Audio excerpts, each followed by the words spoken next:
Hello दोस्तों, welcome back to the channel Srishti study point. 31 अगस्त का जो फर्स्ट शिफ्ट का एग्ज़ाम है उत्तर प्रदेश पुलिस कांस्टेबल भर्ती का, उसके यहाँ पर आंसर्स देखते हैं कि क्या आंसर हैं। और हिंदी और जीएस के क्वेश्चन हम यहाँ देखने वाले हैं। तो यहाँ पर देखते हैं पहला क्वेश्चन क्या कह रहा है।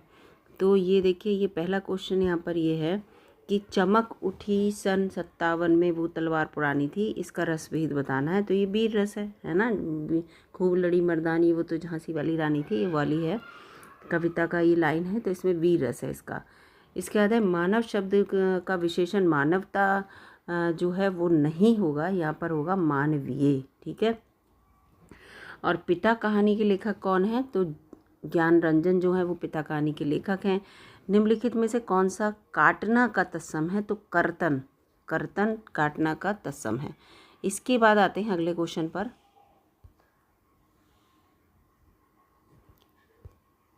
अगला क्वेश्चन जो है इंदिरा और इंदिरा, ये शब्द युग्म है, इनका सही विकल्प बनाना है। तो इंदिरा माने लक्ष्मी, इंदिरा माने इंद्राणी, तो इसका डी ऑप्शन होगा। छठा है यहाँ पर बोलते समय मुख के कितने उच्चारण स्थानों का प्रयोग किया जाता है? तो आपको पता है का वर्ग, टा वर्ग, ये सब तो 5 स्थानों का प्रयोग किया जाता है, क्योंकि 5 वर्ग होते हैं बोलने के लिए उसमें वर्णमाला में। महिला जब भाषण दे रही थी उसकी आवाज़ में एक आकर्षण था। ठीक है। इस वाक्य में जो प्रयुक्त आकर्षण शब्द है, शब्द का इसमें से कौन सा विलोम नहीं है? ठीक है। तो ये सब विलोम है, लेकिन विपकर्षण जो है ये विलोम नहीं है। 7वां है। फिर 8वां क्वेश्चन यहाँ पर आपको दिख रहा है। 8वां क्वेश्चन है कि कवीश्वर का संधि विच्छेद क्या है? तो कवि, कवीश्वर, वहाँ पे बड़ी की मात्रा हो गई तो छोटी की मात्रा वाला, तो कवि प्लस ईश्वर, ये इसका जो है संधि विच्छेद है कवीश्वर का। अब आते हैं अगले क्वेश्चन पर। इसमें पूरा एक गद्यांश दे रखा है और इसके क्वेश्चन दे रखे हैं। पहला, लंदन बंदरगाह कहाँ स्थित है? तो ये नदी के तट पर। इसके गद्यांश के अकॉर्डिंग ब्रिटिश साम्राज्य में अपनी नाविक शक्ति को इतनी प्रबल बना ली, ब्रिटिश साम्राज्य में कोई शत्रु इसे हरा नहीं सके। ठीक है। और 11वां है, इसमें मस्तूलों का जंगल कहने से लेखक का क्या अभिप्राय है? तो इसका मतलब इसमें है कि असंख्य मस्तूल हैं वहाँ पर। और 12 है, त्राही त्राही मच जाने का क्या अर्थ है? यानी कि हाहाकार मच जाना। आगे क्वेश्चन देखते हैं। आगे क्वेश्चन क्या है? अगला क्वेश्चन है यहाँ पर टक्कर लेने का क्या अर्थ है? मुकाबला करना है। और 14वां है, जिसका कोई आकार ना हो वो निराकार होता है। बाल का स्त्रीलिंग बाला होगा। ठीक है। सी है। और पर्णकुटी, पर्ण की कुटी यानी कि पत्तों की कुटी, तो यानी कि इसमें कारक यूज हो रहा है, तो ये तत्पुरुष समास है। निम्नलिखित में कौन सा समास में कौन सा जो शब्द है वो अव्यय नहीं है? तो ये तीनों अव्यय हैं, लेकिन किसे जो है वो अव्यय नहीं है, वो प्रश्नवाचक शब्द है। गंगा तट, गंगा का तट पर कुछ लोग भजन गंगा के तट पर, तो काकी की वाला आ गया संबंध कारक, तो इसमें तुरंत यहाँ पर तत्पुरुष समास होगा। अगले क्वेश्चन पे चलते हैं। यहाँ पर 19वां क्वेश्चन है जाति शब्द का बहुवचन क्या होगा? तो जातियाँ होगा। अम्बुज और अम्बुद, अम्बुज माने होता है कमल और अम्बुद माने दा लगा तो बादल, ये ठीक है। अगर आपने पर्यायवाची पढ़े हैं तो इसका ए ऑप्शन बिल्कुल सही है, इसका सही है अर्थ के लिए। फिर है करुणालय के रचयिता कौन है? तो करुणालय के रचयिता जयशंकर प्रसाद हैं। किस शब्द का प्रयोग सदैव बहुवचन में होता है? तो दर्शन। हमने दर्शन किए, दर्शन किया कभी नहीं होता। तो दर्शन जो है, जबकि बहन थी सिंह, वो एक वचन में लता थी, एक वचन में गाय थी, लेकिन दर्शन किए, ईश्वर के दर्शन किए, तो हमेशा इसे बहुवचन में इस्तेमाल करते हैं। 23वां क्वेश्चन देखते हैं। 23वां क्वेश्चन है जीव का पर्यायवाची क्या होगा? तो जीव का पर्यायवाची है यहाँ पर रसना। और अल्प विराम, तो अल्प विराम यहाँ आप देखिए, अर्ध विराम नहीं पूछा, अल्प विराम तो केवल कॉमा को जो है अल्प विराम कहा जाता है। कव्वाली शब्द के लिए में कौन सा लिंग है? तो हम ये कव्वाली हुई, कव्वाली की, तो स्त्रीलिंग में साउंड कर रहे हैं, तो वो इसका स्त्रीलिंग है। अगला प्रश्न देखते हैं यहाँ पर। अगला प्रश्न यहाँ पर पूछा है महादेवी वर्मा की किस पुस्तक पर उन्हें ज्ञानपीठ पुरस्कार मिला था? तो यामा के लिए मिला था। और यामा पूछी भी गई थी पिछली बार कि किसकी रचना है। निम्नलिखित में से सही तत्सम शब्द, तो ये मधुक जो है वो तत्सम शब्द है, जबकि देखिए एक से ये लिखे हैं, लेकिन इनमें आपको मधुक जो है वो सही तत्सम शब्द है। निम्नलिखित में से किस वाक्य में अकर्मक क्रिया का प्रयोग किया गया है? तो देखिए ये खाना, ये चाय, ये सब सकर्मक है, क्या काम कर रहे बता रहे हैं, लेकिन बालक बहुत देर से सो रहा है, ये एक अकर्मक क्रिया है। मतैक्य, मतैक्य में कौन सी संधि है? तो मतैक्य में वृद्धि संधि होगी। ठीक है, मतैक में वृद्धि संधि। अगले प्रश्न पर आते हैं। इसमें है तरंग और तुरंग शब्द युग्म का सही विकल्प क्या है। तरंग माने लहर और तुरंग माने घोड़ा, बिल्कुल सही है। इसमें डी ऑप्शन है। आप डूबे तो जग डूबा, यानी कि बुरा आदमी सबका बुरा कहता है, सबको बुरा कहता है, यानी कि आप गलत तो सब गलत।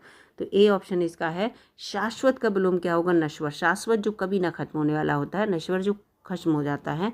किस वाक्य में क्रिया वर्तमान काल में है, तो मैं तुम्हारा पत्र पढ़ रहा हूँ, इस समय चल रही है क्रिया, तो ये इसका बी ऑप्शन है। जूते चाटना का मतलब है किसी की खुशामद करना, तो इसका ए ऑप्शन होगा। अगले प्रश्न पर चलते हैं। 35वां प्रश्न है, निम्नलिखित वाक्य में शुद्ध का चयन करना है, तो उनका एक पुत्र ही बिल्कुल ठीक है, इसका सी ऑप्शन। काव्य की शोभा बढ़ाने वाले धर्मों को अलंकार कहते हैं, और उक्ति में प्रयुक्त धर्म शब्द का क्या अर्थ है, तो गुण, ठीक है, ये पिछली बार भी क्वेश्चन आया था। तो ये धर्म का मतलब होता है गुण। वह खा रहा था, इसमें खा रहा था में कौन सा काल है, तो ये अपूर्ण भूतकाल है, क्योंकि वो कंटिन्यू चल रही है क्रिया और भूतकाल की थी, तो पूरा भूतकाल नहीं हो पाया, तो अपूर्ण भूतकाल है। ताजमहल का पीलापन अम्ल वर्षा की वजह से हो रहा है, एसिड रेन की वजह से, क्योंकि वहाँ पर बहुत सारी फैक्ट्रियाँ हैं इधर आगरा के आसपास, मथुरा वगैरह में, तो उसकी वजह से, ठीक है। भारतीय पेट्रोलियम संस्थान कहाँ है, तो ये देहरादून में है। आगे बढ़ते हैं।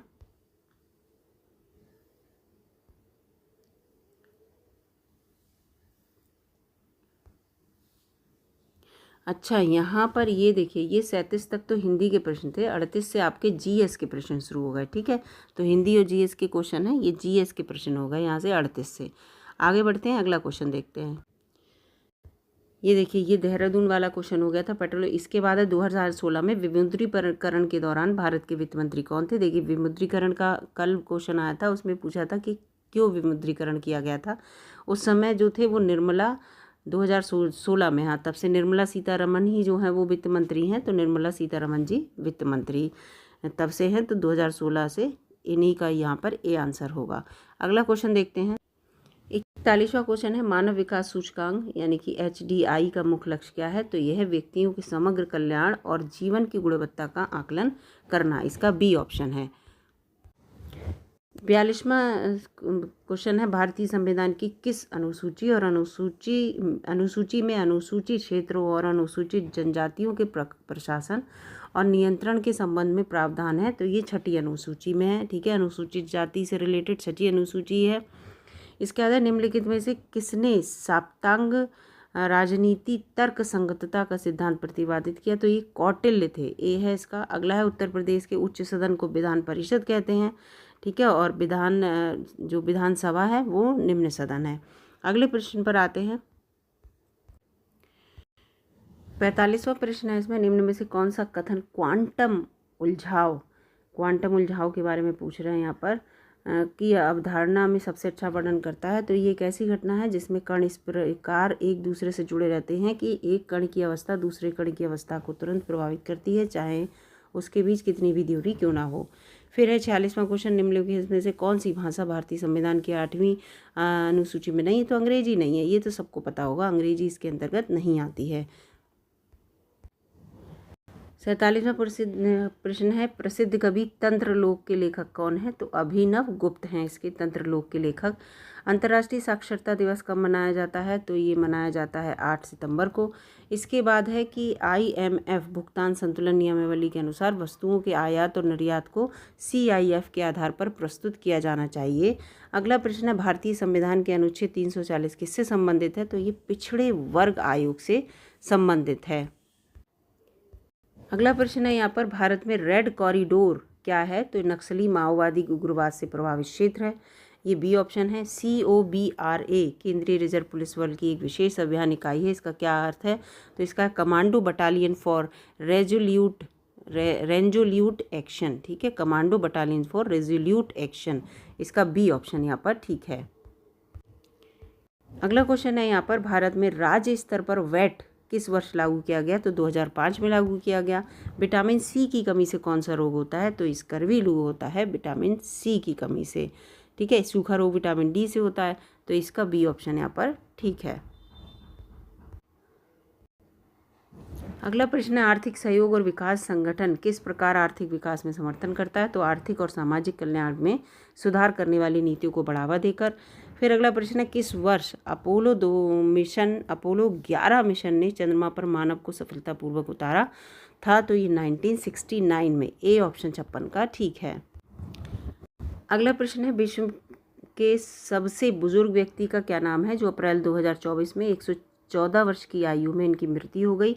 तो जुआन विंसेंट पेरेंज मोरा इनका नाम है। बी ऑप्शन है इसके अंतर्गत। खिलजी वन के संस्थापक किसे कहा जाता है? सी ऑप्शन है इसमें, जलालुद्दीन खिलजी को। सी ऑप्शन है इसमें। फिर है 59, साइबर सुरक्षा में एन्क्रिप्शन का उद्देश्य क्या है? तो इसका होता है अनाधिकृत पहुंच को रोकने के लिए डेटा को कोडेड रूप से कन्वर्ट करना। सी ऑप्शन 59 का यहाँ पर होगा। 60वां प्रश्न दे रखा है, संयुक्त राष्ट्र जनसंख्या कोष का मुख्यालय कहाँ है? तो ये न्यूयॉर्क में है। डी ऑप्शन है इसका। 61वां क्वेश्चन है, स्वर्ण क्रांति का संबंध किसके उत्पादन से? तो बागवानी और शहद के संबंध में है। डी ऑप्शन है। और इसका कांगो घाटी किस महाद्वीप में पाई जाती है? तो ये अफ्रीका महाद्वीप में कांगो घाटी पाई जाती है। अगला क्वेश्चन है, नागालैंड की राजधानी? तो बहुत इजी है, कोहिमा। इसके बाद 2021 में COP 26 जलवायु सम्मेलन की मेजबानी किस देश ने की थी? 2021 की बात है, तो यूके ने, यूनाइटेड किंगडम ने। इसका 65वां क्वेश्चन है, लैंगिक समानता, महिला सशक्तिकरण और महिलाओं के खिलाफ भेदभाव और हिंसा को खत्म करने के लिए वैश्विक सम्मेलन को किस वर्ष किस शब्द से परिभाषित किया गया? तो मी टू आंदोलन था, मी टू, ठीक है, फीमेल के लिए। प्रसिद्ध भारतीय उपन्यास गोदान के लेखक? तो सबको पता है, मुंशी प्रेमचंद। 20 का ऑप्शन है। त्रैमासिक समाचार पत्र साइबर प्रवाह किस मंत्रालय से शुरू की गई पहल है? तो गृह मंत्रालय के द्वारा शुरू की गई ये पहल है। अगला है कि में ऑनलाइन उत्पीड़न शामिल है, जहां उपयोगकर्ता को ढेर सारे ऑनलाइन संदेशों और ईमेल का सामना करना पड़ता है। तो ये है साइबर स्टॉकिंग, ठीक है। सी ऑप्शन है। अभिव्यक्ति की स्वतंत्रता की रक्षा के प्रयासों के लिए 2021 में किसे नोबेल पुरस्कार, शांति पुरस्कार दिया गया? तो मारिया रेसा और दिमित्री मुराटोव को। इसके बाद यहाँ पर 70वां क्वेश्चन देखते हैं। 70वां क्वेश्चन है, साइट का मतलब क्या है? तो साइट का मतलब है सैटेलाइट इंस्ट्रक्शनल टेलीविजन एक्सपेरिमेंट। ये इसका ए ऑप्शन है। संयुक्त अरब अमीरात federation of United Arab Emirates की राजधानी? तो ये आबू धाबी है यहाँ पर। फिर है मानवाधिकार किसके पास होते हैं? तो ये सब लोगों के पास होते हैं मानवाधिकार। डी ऑप्शन इसका होगा। 73वां प्रश्न है, उत्तर भारतीय गायन ठुमरी का मुख्य विषय क्या है? तो इसका है रोमांटिक, यानी कि रोमानी और भक्तिपूर्ण। सी ऑप्शन है इसके अंतर्गत। अब देखते हैं अगला 74वां, हरे चने का वैज्ञानिक नाम क्या है? तो विग्ना रेडिएटा होता है इसका वैज्ञानिक नाम, ठीक है। रेडियो एक्टिविटी की खोज का श्रेय किसे जाता है? तो हेनरी बैकरेल को जाता है। अब इसके बाद हैं जो मैथ के क्वेश्चन। तो यहाँ पर जीएस और हिंदी के मैंने आपको सारे क्वेश्चन का आंसर बताया है। वीडियो अगर अच्छी लगी लाइक कीजिएगा, चैनल पर नए हो सब्सक्राइब कर लीजिएगा। मिलूंगी अगली वीडियो में, तब तक के लिए नमस्कार, धन्यवाद।